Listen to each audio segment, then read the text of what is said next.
Hello, hello, hello. I am Dr. Kelly, OMD, board certified OBGYN and a healthcare executive, and you have come to Ask Dr. Kelly, OMD. Today, we have our special guest who is back for the second time to go with our three-part series. That's what I'm talking about. And we have Dr. H in the house. Dr. H, why don't you go ahead and introduce yourself to the audience? Yeah, so welcome back, guys. Thank you again for inviting me to have this wonderful discussion on depression. Now, when it comes to pregnancy and postpartum period, I am Dr. Priscilla Hidalgo, or Dr. H, as many of my patients call me. I am a psychiatrist. I am double boarded in geriatric psychiatry and adult general psychiatry.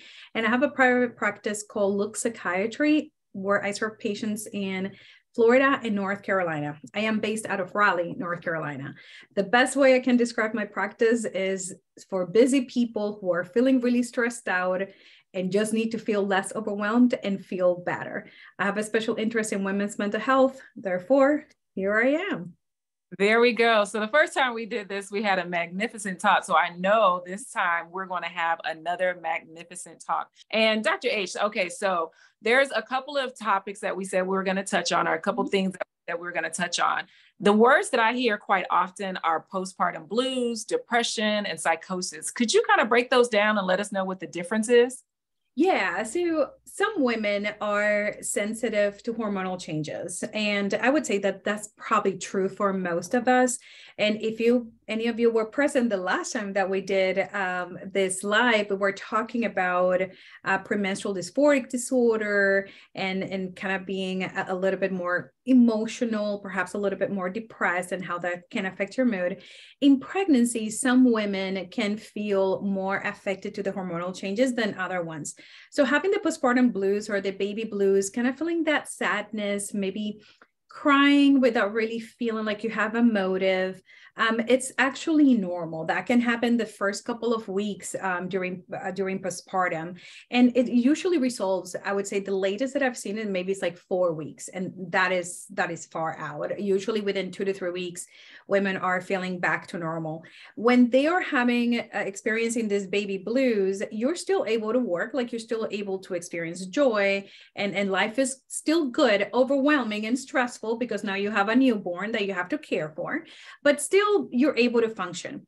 When it becomes more of a depressive episode is when now we are facing changes in your sleep, changes in your appetite. And when I say changes in your sleep, I know how that sounds when you have a newborn, but I'm talking about when you are constantly tired, maybe experiencing some hopelessness, some helplessness, maybe feeling either like you're emotionally numb or that you are very sad, depressed, overwhelmed most of the time.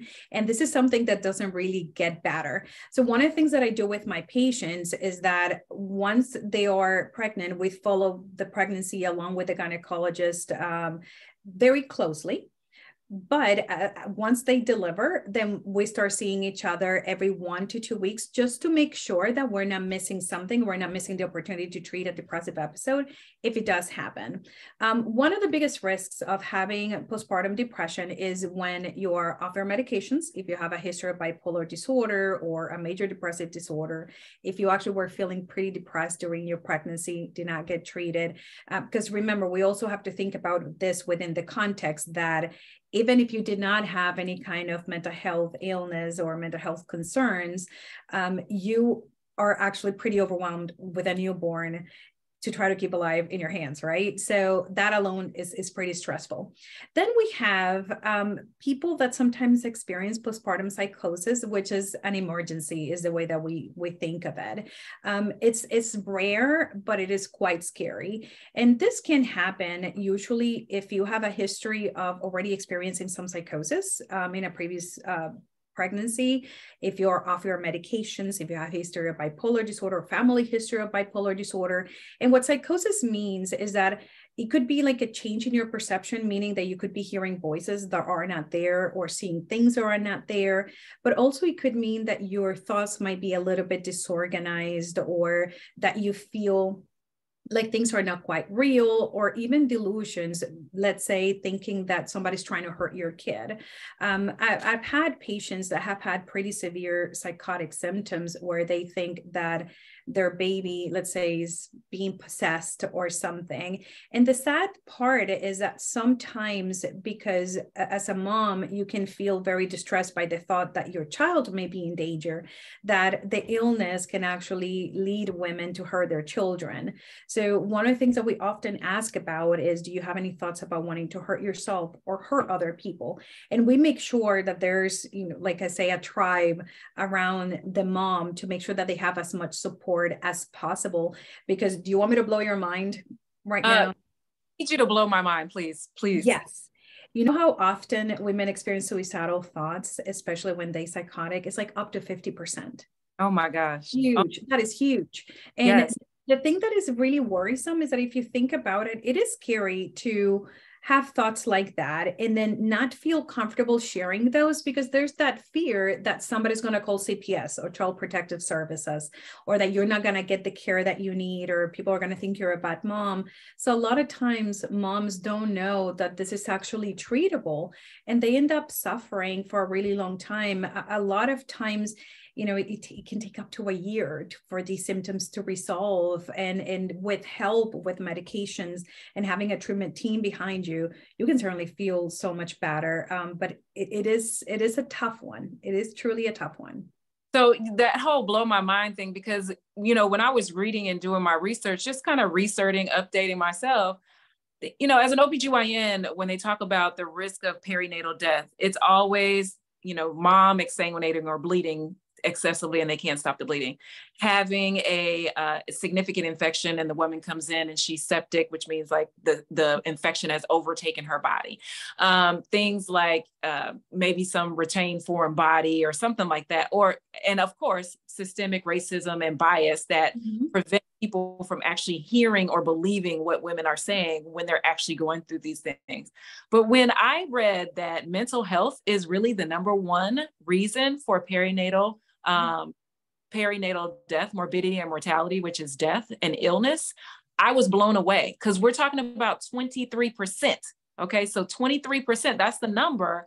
And then, we don't really talk about it. So the fact that we're having this conversation is so important. And then when you broke down that 50%, I was like, oh my God, oh my goodness, I need to be on my P's and Q's. Family members need to be on their P's and Q's. So like you said, that tribe is very, very important. I want to kind of go back to one thing, the postpartum depression. Like, how frequently do women have postpartum depression versus depression? And I know you said psychosis is very rare. Yeah, so your postpartum depression is honestly the same as it would be if you were not postpartum in terms of a depressive episode. So the symptoms would still be very similar. The question that we try to figure out is, do we have any other elements in addition to the depression? Like, are we looking into anxiety disorders, obsessive compulsive disorder, psychotic symptoms, which can happen in addition to a depressive episode? And because it is indistinguishable from a depressive episode at another point in your life, I think it makes it even more important for women to be alert and their family members to be alert. So one of the things that I tell family members is that watch out for changes in mood. Like, for instance, if you're noticing more irritability, frequent crying spells. Sometimes I've had patients that tell me, I just don't feel like I want to get up, or I don't feel like I want to take care of my child, or I want to take care of my child, but I just don't feel my body can actually take it. And I know this is difficult to kind of fathom at times, because we're also talking about feeling very vulnerable and feeling physically unwell when you're recovering from labor. You just delivered a baby, whether that is C-section or vaginal delivery. It takes a toll on your body, and then you're not sleeping very well because you have a newborn. And I think that's where the family comes in, because family can be very helpful in allowing the mom to have time to sleep if she needs to, because I know normally they sleep whenever the baby sleeps. Yes. They try to take as many chances as they can. But the most important thing is to try to notice if there is a change in that mom that you're noticing, such as that irritability, sometimes even talking to herself. And I'm not talking about the one where we say, I just need expert advice, but rather because you might be hearing things that are not really happening. Right. And, that's so important that you say that, because when you're said, I tell my patients that I'm like, sleep when the baby sleeps, let everybody else take care of you. They can do the laundry, they can, get the food, everything like that. And I just remember after I had my baby, it may have been 2 or 3 days afterwards, my mom came over and she was there every single day, and I sleep. And somehow she was able to keep my son very happy for 6 hours. And I woke up and I was like, did I have a baby? I'm confused. Like, I hadn't gotten any sleep. And then when I woke up, I didn't even know where I was. I was that disoriented, but I was so excited that I got more than 2 or 3 hours of sleep at a time.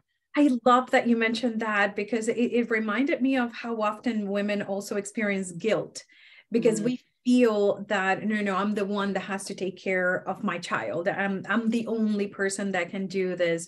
But I always tell people, you have to be okay in order to help other people.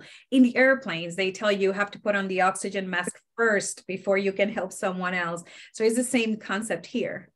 Absolutely. Absolutely. So now that we know what the different diagnoses are associated with mental health, perinatal mental health, what are some of the things that we can do, maybe 1 or 2 things we can do to prevent, as well as when people come see you, what are some of the things that you're doing and offering treatment?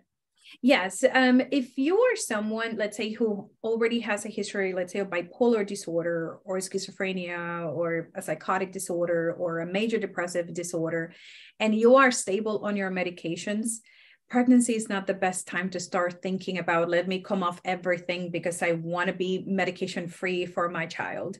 Remember that mom has to be okay in order for the baby to be okay. If mom is depressed or really stressed out, that has effects on the fetus and the baby. So babies can end up having issues with anxiety themselves, or having delays in motor activity or cognition. So it is very important that mom stays okay. There are a lot of treatment options out there. You don't have to make it through your pregnancy feeling really bad or feeling sick. If you were having elevated blood pressure, your doctors would not let you go through your pregnancy with untreated hypertension. It's the same concept here. So we make sure that women are treated. If something worked for you, then chances are it's going to keep on working while you're pregnant. However, the dose may have to be changed during the pregnancy because there's more of you. So we may have to medicate that. And as we get closer to delivery, as I was saying earlier, I do see my patients more frequently just because I want to make sure that everything is okay and we're keeping an eye on a few things. And in addition to that, if my patient has a partner or has other family members or friends that are involved in her care, I do involve them too, just to make sure that we have a safety plan. So I always ask my patients to identify people in their lives that they trust, that if that person tells them, hey, you're not doing well because you're not sleeping, you're irritable and all that, that they can trust that, even if it feels like, no, but I'm doing fine. But if that person tells me something is wrong, that I'm going to believe that something is wrong because I need to pay attention to that.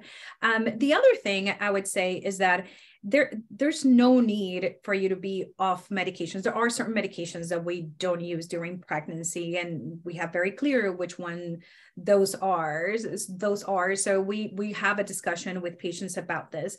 There are a lot of great resources out there for pregnant women, like Postpartum International. That is amazing. The Mass General Hospital Women's Center website is also amazing. So there's a lot of information out there, but it's very important that if you have any concerns about anxiety and depression, whether or not you've had these issues before while you were pregnant or postpartum, you need to talk to a psychiatrist to make sure that you're well taken care of.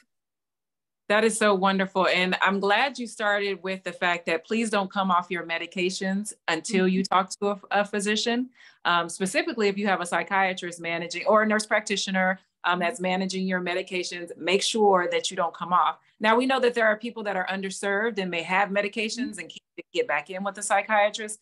But the way things are set up these days, the resources and the tools, we have things that are available, and we're going to try and get you into who you need to see. One thing I wanted to bring up is that I know sometimes people are scared of electroconvulsive therapy or shock therapy, but in postpartum psychosis is one of the most effective things we have. Like, I think it's like 87% of patients actually respond well to that if they have psychosis, and it's safe. So I know that a lot of people have seen the movie One Flew Over the Cuckoo's Nest, and they're kind of afraid of shock therapy, but it is safe, and it is something that can be very helpful if you or someone you know has postpartum psychosis. Yes, that is. I didn't know that either. I did not know that about postpartum psychosis, especially like, you know, within the first 6 months or anything like that. But I mean, if that's going to save a life, then that's what we need to do. And I think, you know, most of us being physicians, that's how we think, is like, we got to weigh the risks and the benefits of everything that we do, even before we put you on a medication. If you haven't already been on a medication, we have to weigh the risks and the benefits. One of the things I like to tell my patients is, number one, portion control your life. And my mother will laugh at me because she doesn't think I portion control my life at all. And that's fine. But portion control your life, meaning like there's certain things that you just need to take off your plate and, you know, not try to pack into your calendar. The other thing is clean eating is very, very helpful to do that. So clean eating means that we minimize the white sugars, essentially any type of white carbs, minimizing that, making sure that we minimize, you know, fatty foods and heavy meats. So sticking to those 5 things I talk about: the fruits, the vegetables, the beans, and the nuts, if you're not allergic to them, and then drinking lots and lots of water. So really important there. And the third thing I usually tell people is, a lot of people are going to want to have a baby shower for you, and they want to give you gifts, you know, that are clothes and all this stuff. But you know what? I'm like, a spa certificate to my favorite spa, a nanny service. Like, can I get a couple of hours on a nanny service? Like, how about some other practical gifts that we're going to need? Mesh underwear. I mean, cleaning services for the house. That said, have somebody come in and clean the house, do a meal, you know, whatever the case. You got Uber Eats, you know, and not endorsing one or the other, but you know, you have so many options to help people these days that we should think about those things and not just clothes. Because I mean, when the baby is born, all they need is a diaper, something to keep them warm, and whatever they're going to eat, preferably breast milk. But if you're not able to breastfeed, then it really isn't that serious. So, you know, we make it more stressful than we need to. Yeah, I'm glad that you mentioned the breastfeeding, because I was thinking about also the amount of pressure that women have to breastfeed, and how at times they feel ashamed and guilty if they're not able to produce enough milk, or they are not able to actually breastfeed. And just so you know, this is not a reflection on you or anything. It's okay not to breastfeed. We have figured out a way to feed babies without breast milk. So we can do it. Remember, the most important thing is that you're okay, that is not a stressful event for either you or the baby. That should be a nice thing, a bonding time for you. But if you're not able to breastfeed, perfectly fine. You guys can still bond over a bottle. It's perfectly fine.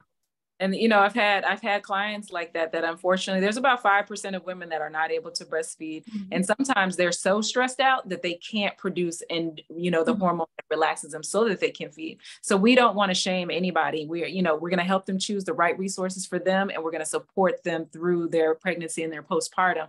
So it can be a happy and joyous time. They have enough to worry about, and whatever we can do to be there for them, that's what we're trying to do. Thank you, Dr. H, for being here. Can you tell us how to get in touch with you?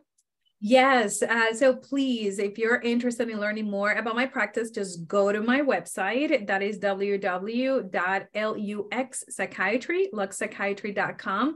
And you can learn more about what I'm doing, how I practice, and what is my philosophy and my treatment approach.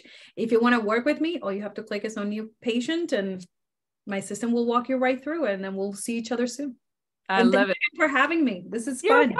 You're welcome. And everybody, I'm Dr. Kelly OMD, so DrKellYOMD. So you can reach me on drkellyomd.com, or you'll probably see me a lot more on Instagram at DrKellYOMD. And we thank you so much for being here. And thank you for this wonderful information. We know that it's going to change lives. Have a wonderful evening. And don't forget to do what? VivaLife. All right. Thank you for being a part of the VivaLife experience. I'm Dr. Kelly OMD, board certified OBGYN and healthcare executive. If you like what you heard, then please go ahead and like, share, and subscribe. The reason why is because we are trying to educate, encourage, and inspire 1 million people to live their healthiest and wealthiest life. And this is what we're bringing you. We're bringing you educational videos. We're bringing you podcasts.